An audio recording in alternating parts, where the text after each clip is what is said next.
Hello and welcome to another episode of the Business Growth Accelerator. Brandon here, your chief business strategist, with another fantastic guest. I have Miss Buffy here from Be Organized today, and super excited to have her on the show. She's hailing from Central Florida, just survived a major hurricane, and is ready to help folks clean out the mess and get reorganized after the storms. Buffy, welcome to the show. Thank you. All right, so we connected briefly in the local Casper group. Appreciate you reaching out and wanting to be on the show. After you did, I took a uh, deep dive into the website there and did a little bit of sleuthing. And noticed that you had some other media appearances on the local news and things like that. So it's awesome that you wanted to be on this show. But can you give our listeners a little bit about your journey and what inspired you to start Be Organized today? Well, people ask me that all the time, and actually, I have always loved organizing. So when I was a kid, people's parents would be like, "Clean up your room," and I'm like, "I'll help you." And I realized as I got older, I have a degree in organizational behavior from Rollins, and it's interesting. I kind of fell into it. I know you hear that, and you're like, "How does that happen?" But I had gotten my degree. It had been about 5 years since I had left school, and I decided I was done with my job. I worked in customer service for 20 years and I was just burnt out. So I put my back against the wall and was like, all right, what's next? And I had a friend who was a diagnosed hoarder and needed some help. And so little by little, I started to help her, and she laid in bed and cried the entire first session. And I still work with her to this day. But yeah, I just love it, and I've always loved helping people make things fit and calming people's spaces. So it's kind of parlayed itself into this business.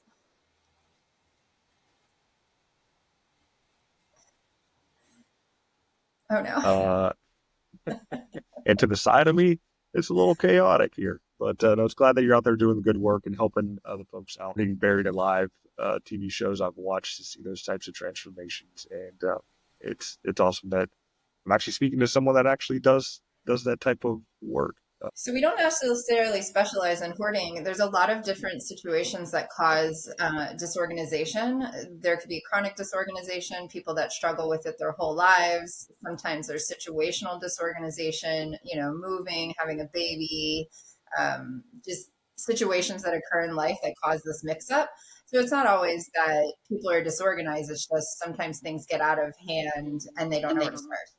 For sure. I think I'd be in that first category. Just don't know where to start. It'd be the ADD. Um, so many people try to get organized, but they often, give up. So what do you do that sets your business apart to help people, create that lasting change? Definitely start small. I love to plant seeds and continue to water them. There's a lot of psychology in organization. A lot of people think it's just the stuff, but usually there's so much more tied to the stuff. There's memories, there's intentions, there's dreams, there's people that they love, all tied in with these things. So I literally say the same 10 things probably over and over again just to cement it for people. There's a lot of guilt involved with letting things go. So it's a practice, just like anything. If you want to start a new habit, it generally takes, I think, a full lap around the sun, so like a year to really have something become yours and becomes like second nature. So a lot of it is just practice and small. So instead of cleaning out a garage that has 20 years worth of clutter in it, maybe pick a shelf to work on that. So starting small is a big thing. I think a lot of people want to dive in, get it all done. They're just gung ho, and then what happens is they end up causing bigger problems. Mhm. I would definitely say overwhelm does tend to get to me when I clean myself. So that's definitely good advice there to start one little corner and then grow it out from there, right?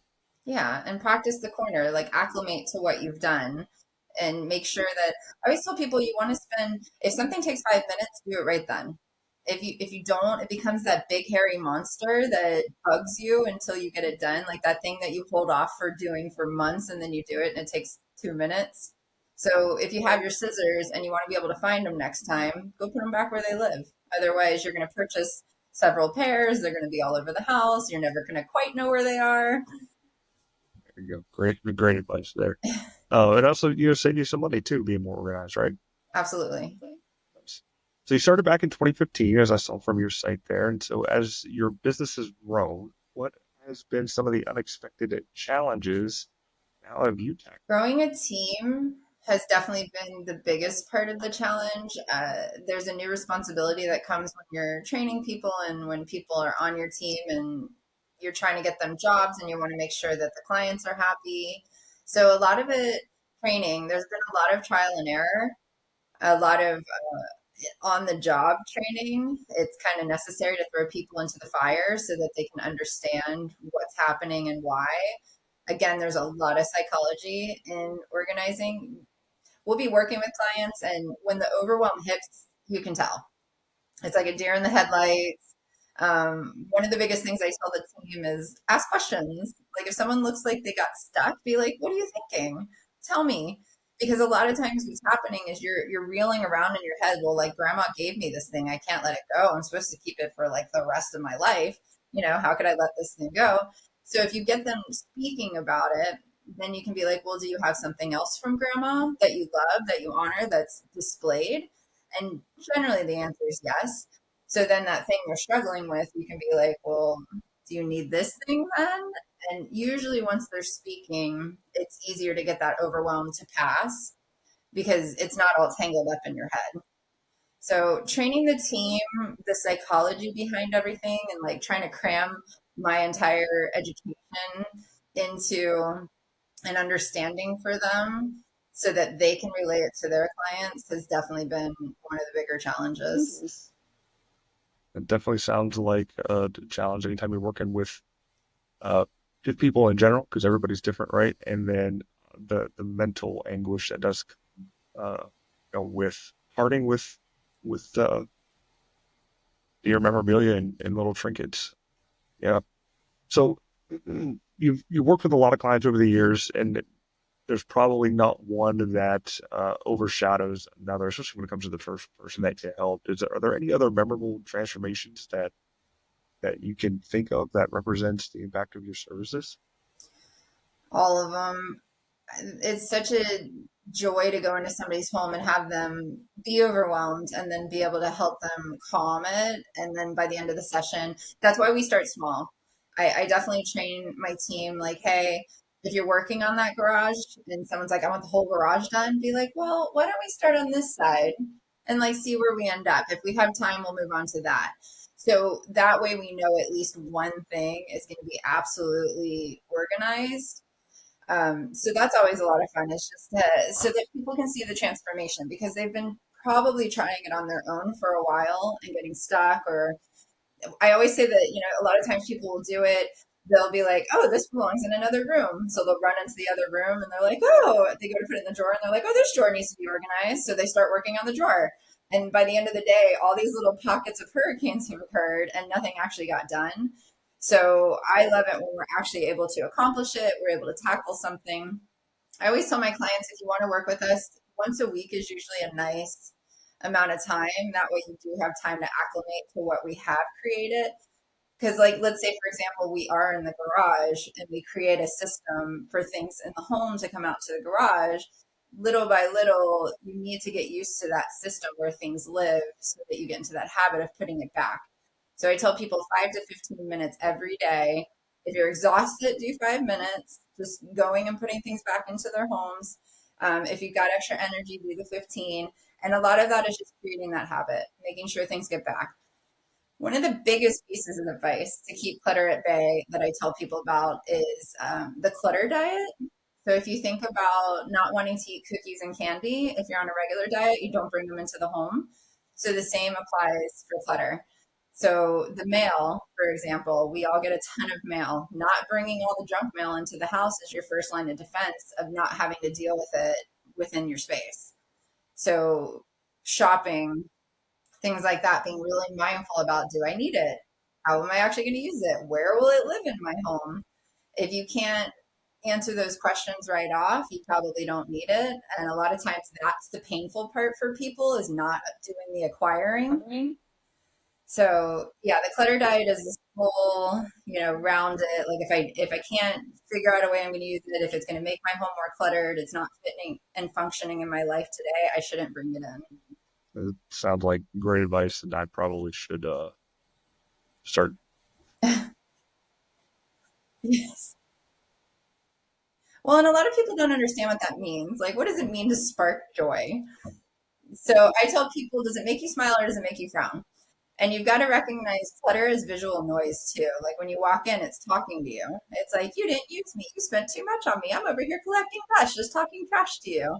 So understanding when you pick something up, if it is that thing where you're like, oh, I spent $500 on this thing and it's never served me in the way it promised, but I can't let it go because I spent $500 on it. Understanding that every time you look at it, you still pay for it.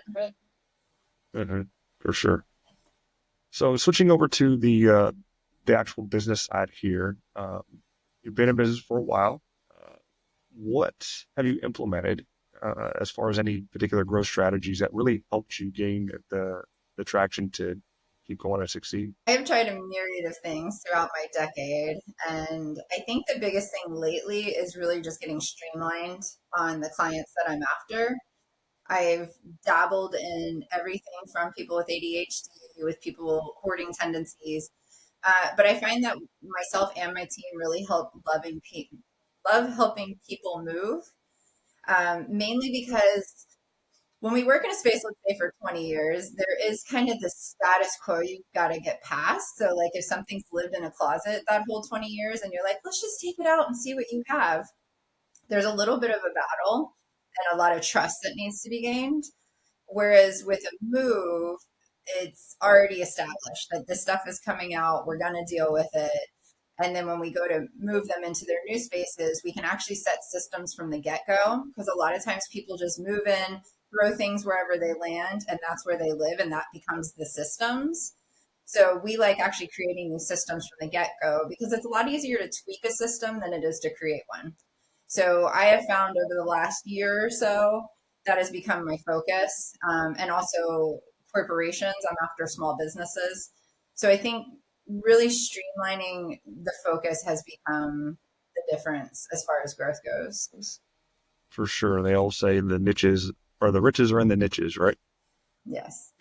So I'm sure it hasn't been smooth sailing the entire time either. Can you tell us a time that you faced a major hurdle that you had to navigate through? Yes. I've been in business for 10 years and we've probably had a handful of complaints. And a lot of times it relies on expectations. So I didn't manage the expectation properly. We are dealing with people that have chronic disorganization, that have ADHD. So a lot of times the system might be in place, but it's not being maintained. So when I call to check on them in 6 months and it's all out of control again, sometimes it gets the blame put on us. So I realized very early on that expectations and setting them from the get go are important.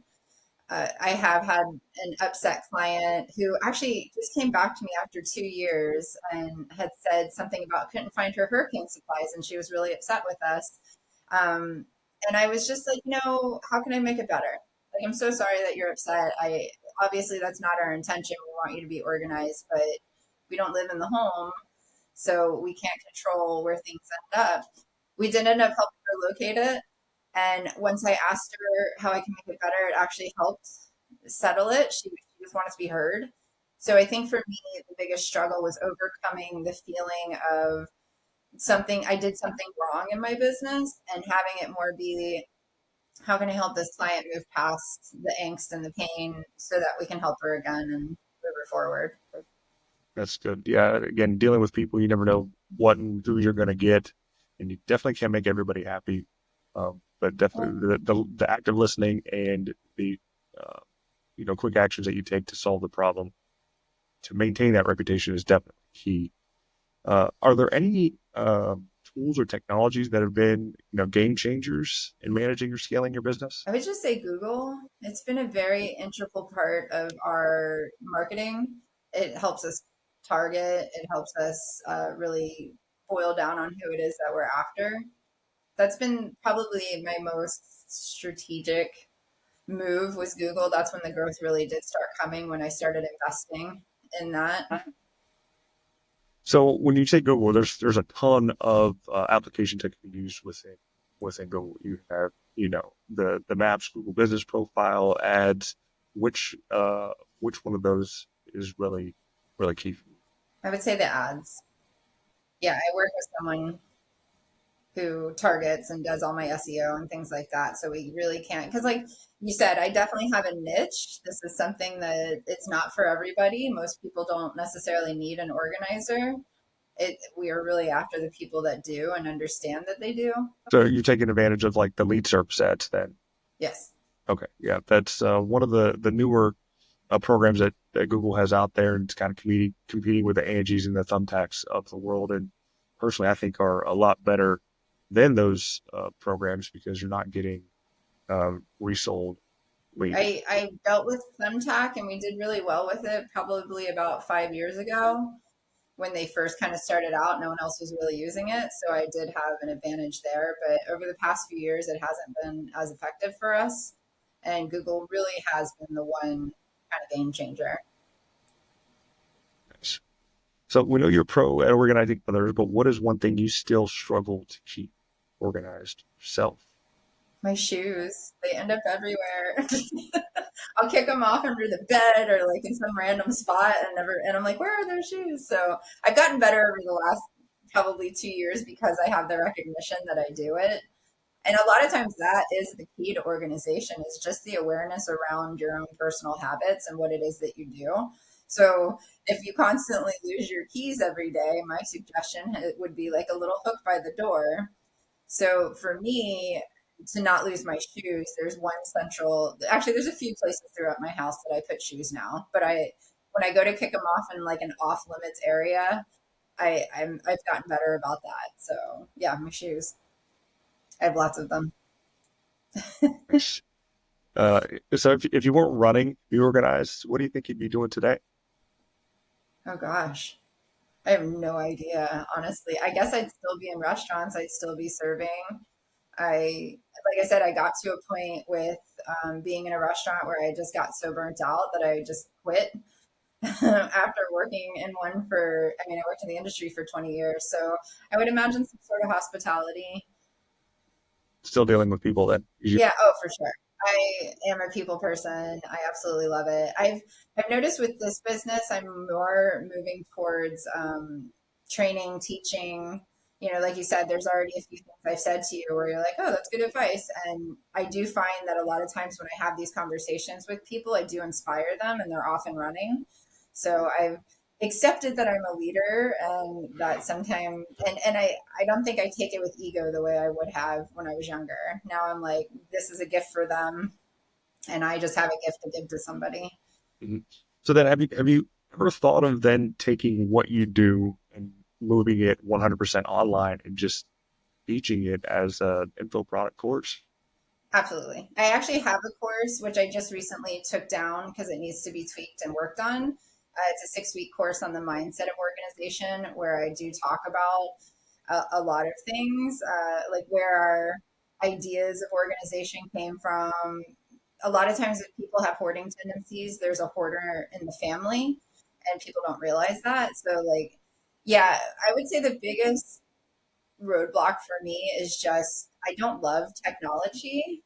I don't love necessarily being on computers or phones or anything like that. I am a physical person. I like the tactile of having my hands on things.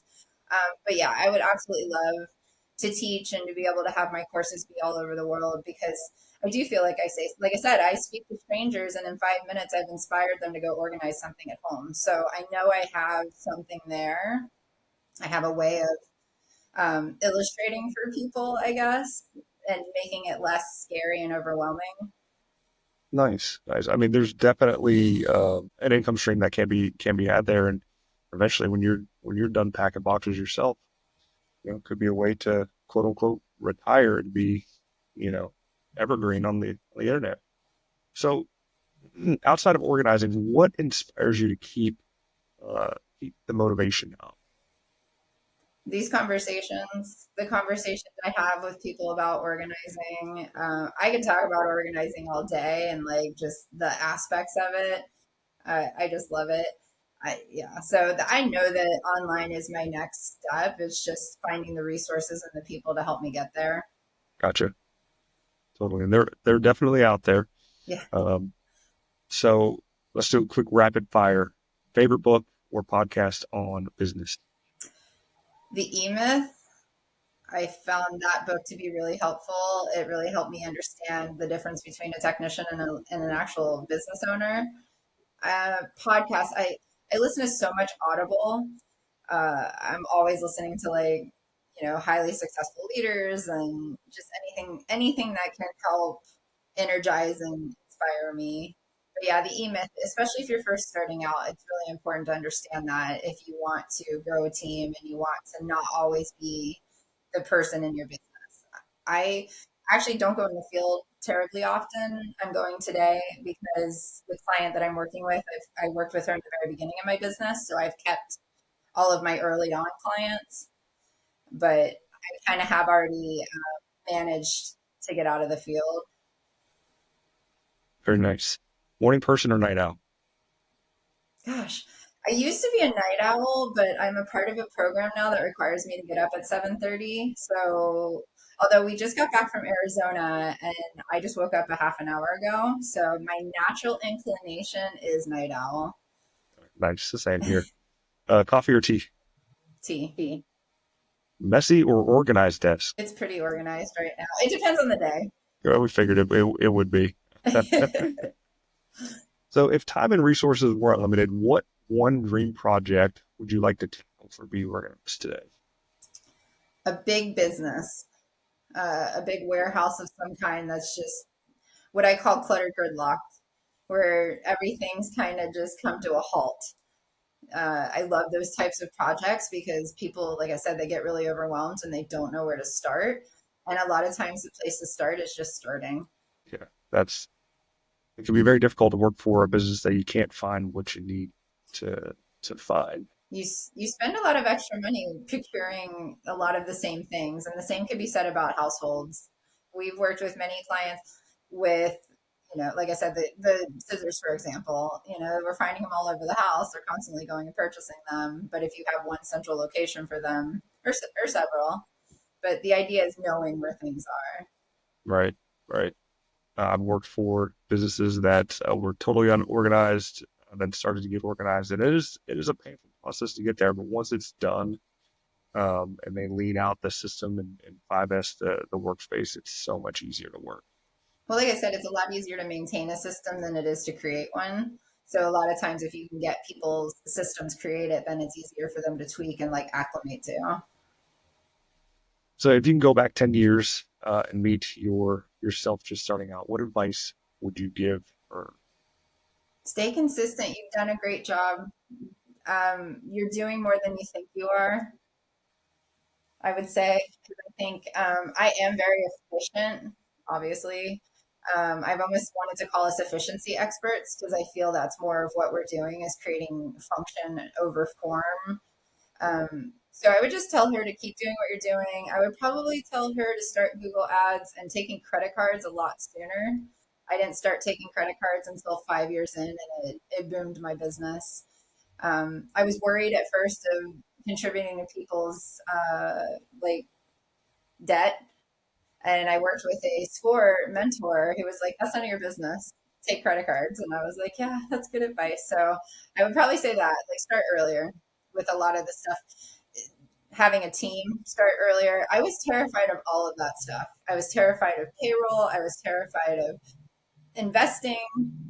And now that I've done it for so long, it's second nature. And I'm like, what was I afraid of? Yeah. Mm-hmm. No, that definitely great. And I will say there are a couple of those keys points in there that need to get off my butt and do. Credit card things I take are no problem there. It's definitely finding that perfect team to work with to help with the growth. But you mentioned another key thing in there, having a score mentor. Not many businesses know that there's free business coaching out there from the SBA. SCORE is a fantastic organization to get in and get you up and going. Now you do get what you pay for, right? So, at sometimes, if you can find a good mentor though out of that program, it can really transform your business. Um, so for listeners looking to improve their organization skills or start a business, what is one piece of advice? One step at a time. One step at a time, prioritize. I with clients I see it all the time. Their to-do lists are 50 items long in a day. And I'm just like, you need to pick a couple of these. And because sometimes, we have a tendency to put on our to-do list something that might take months to do, and we have it on our daily to-do list, and then we wonder why we're overwhelmed by it. It's because it's not feasible. So learning to break them down into smaller steps, more bite-sized pieces, and then prioritizing what's actually the most important. Perfect. And what's next for Be Organized today? Any exciting projects or goals? Absolutely. So we did just get what I would call our ideal client, where we are going in and we're helping them organize their home, and then we are going to go in and help them organize their business. So I would say people that own businesses, because the few times that we have worked with people in their businesses, we also end up working with them on their homes. So I want big projects. I've always been a big project person. I'd prefer an entire house over just a pantry. Makes sense. And for, a time value standpoint, does it, I mean, it makes sense to help out to then be able to upsell later, but, who doesn't want that nice big whale right off? Absolutely. Buffy, it's been an absolute pleasure. I think you've given a lot of value today when it comes to helping, anybody that is interested in starting a business like yourself, or just a business in general, being organized. Where can listeners connect with you online or learn more about your services? So we do a lot on Facebook. That's probably our biggest medium. So Facebook, just the letter B, organized today. We're also on Instagram. And then, of course, our website, which is just the letter B, organizedtoday.com. Nice. Now, if you're having trouble, she's located in Central Florida, but I'm sure she'd be happy to do a phone consult or anything like that for you. Don't hesitate to reach out to Buffy and get your life and your space in order. This has been the Business Growth Accelerator with Brandon and Buffy. Thank you for listening, and here's to your success. Thanks.